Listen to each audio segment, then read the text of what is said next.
Hey friends, family, world, Luke here with another video.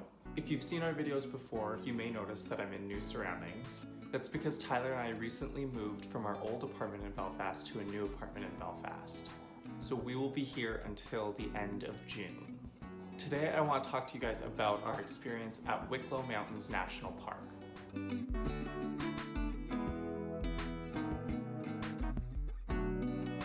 Wicklow Mountains National Park is not too far from us and not as much of a drive, in that it's fairly close to Dublin, making it a 3-hour drive from Belfast. While not within the national park, if you're in the area, a great place to check out is a coastal walk that goes between the towns of Bru and Greystones. We checked out a really cute vegan-vegetarian restaurant called The Happy Pear, which had a really fun alternative hippie vibe to it. After lunch, we headed down to the national park. We parked in the Glendalough Upper Lake Car Park. This was a really nice place to walk around, especially considering there are vendors with ice cream and other snacks that are enjoyable on a pleasant day. After this, we hiked a portion of the Wicklow Way hike. This goes past the Glendalough Mines and Miners Village, with an upward climb into the upper Glenallow Valley. We didn't do the Wicklow Way hike in its entirety because it was the afternoon and it can take some time, about 4 to 5 hours. If we had more time, we would have considered doing the entire route. So if you're planning on going, definitely keep it in mind as a consideration.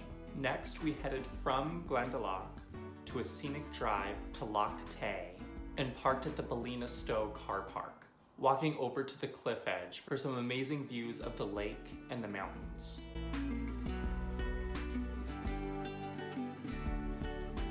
We continued north towards Sally Gap before looping back south to go back through a beautiful scenic drive through the Wicklow Mountains. We booked a really cute Airbnb in the town of Wicklow and checked out a pub called Healy's in town. Great food, great atmosphere, great drinks. The next day, we made our way back to Belfast, but decided to stop at Bru Na Boinne, also known as the Boyne Valley Tombs, which are one of 3 UNESCO World Heritage Sites on the island of Ireland. It was cool walking around the Neolithic architecture that dates back around 3,000 years ago.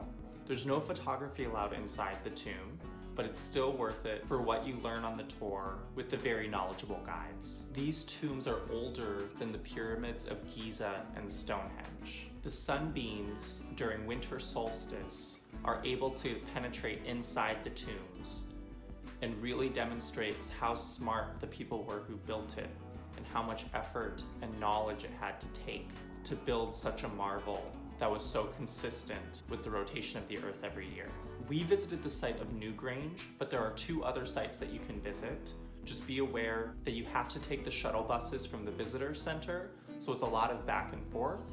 So we felt, especially with us wanting to get home that evening, that we would just stick to the one. And we were really happy with our experience at Newgrange. We didn't feel like we needed to visit the other ones, but if this is something that really interests you, by all means check it out. That is it for our experience at Wicklow Mountains National Park in Bru Na Boinne. I will see you again in our next video with a slight change of scenery, Malta. See you then, bye.